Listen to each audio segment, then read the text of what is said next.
Hello and welcome to a Wheels Boy quick review. I always try to be honest with you, the audience, and so I have to tell you this is not the car that I thought I would be reviewing today. At first, I thought I was going to be driving the new Trumpchi Shadow Leopard sports sedan, and I was very excited. Then I found out they couldn't give us that. So I said, how about an MG6 Pro, the trophy edition? Still pretty fun, right?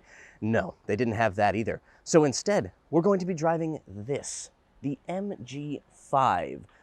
Not particularly exciting, but still a good glimpse at what it is MG is doing here in the Chinese market. Let's get started.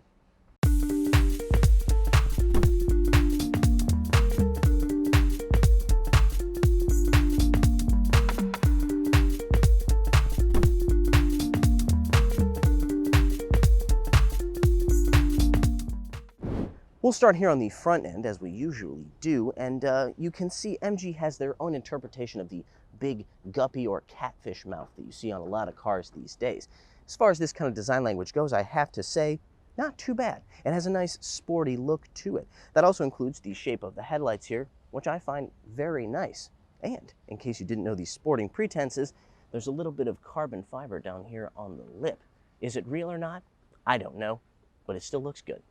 As we come along to the side profile, I should probably explain, we don't have very much time with this car, which is why we're filming it on the side of the road instead of finding a beautiful shooting location like we normally would. Sorry about that. But still, you can get an idea of the general shape of this vehicle, which is, I would say, quite attractive. My favorite part is this chrome strip that extends down here back to the end.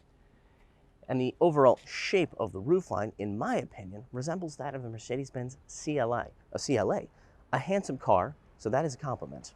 Heading along to the rear end, the sporty design language is continued with a very nice lower plastic diffuser as well as dual exhaust tips. This particular version of the MG5 is the 180D VVT, kind of a middle-of-the-range version that features a CVT transmission instead of the manual or the 7-speed DCT. We'll talk more about power in a moment. One thing I want to point out here is the MG5 can come with an optional rear spoiler, but this one was installed by the owner. This is not the original one, and I have to say, not very well done. Popping open the trunk to have a look at rear cargo space. The official number is 400 liters, and I have to say that looks about accurate. Decent amount of space, especially in terms of the depth. Oh.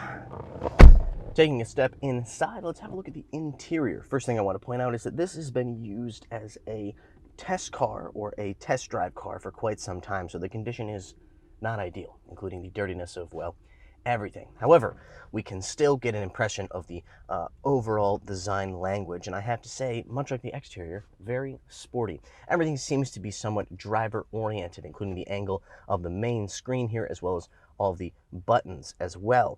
Here we have the transmission knob. The only thing that I find noteworthy about it is the textured material here on the front end, which reminds me of nothing more than that of the interior of my 1998 Mazda pickup truck that I drove back in the US.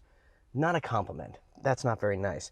Other than that, decent amount of space here in the center console and some interesting patterns throughout, including here on the dashboard, as well as touches of carbon fiber on the door panel and here on the dash as well. Finally, we have some nice touches of color with this white and red pattern.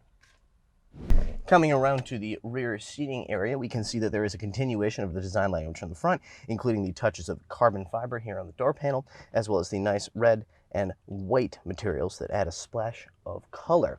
Here in the center, we have a single USB port. Obviously, two would be better, but this is a pretty cheap car. Speaking of cheap, this thing comes in at about $11,000 to $16,000 US here in the Chinese market.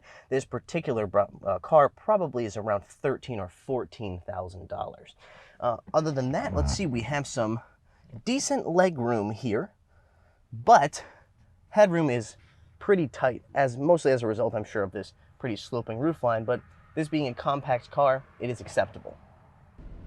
So behind the wheel of the MG5, as I mentioned before, this has a CVT transmission in this spec that is combined in this mid-level or lower tier car with a naturally aspirated 1.5 liter four-cylinder, making 88 kilowatts and 150 newton meters of torque, or 120 horsepower and about 111 pound-feet.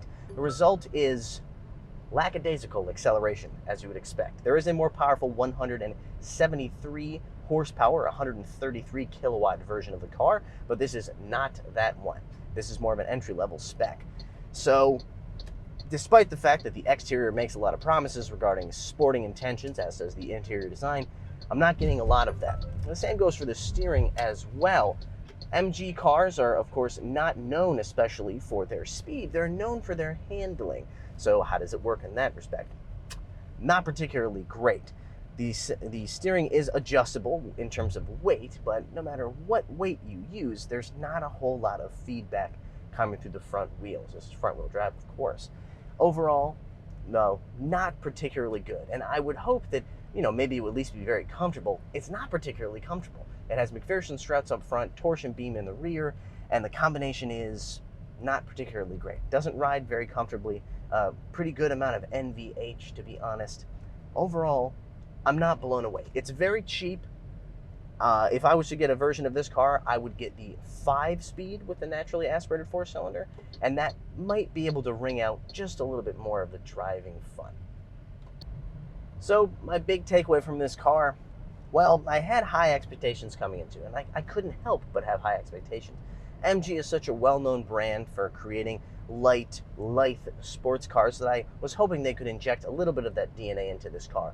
But while the exterior appearance and the interior design make some promises regarding sporting intentions, that naturally aspirated 1.5 in this CVT transmission really just can't deliver.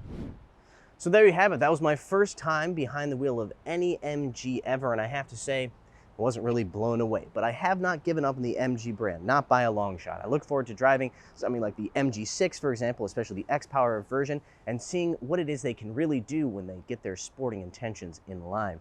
All right, thank you so much for watching today's video. Be sure to check us out on Facebook and Instagram, links in the description below. And as always, like, subscribe, and hit the bell. Thanks for watching.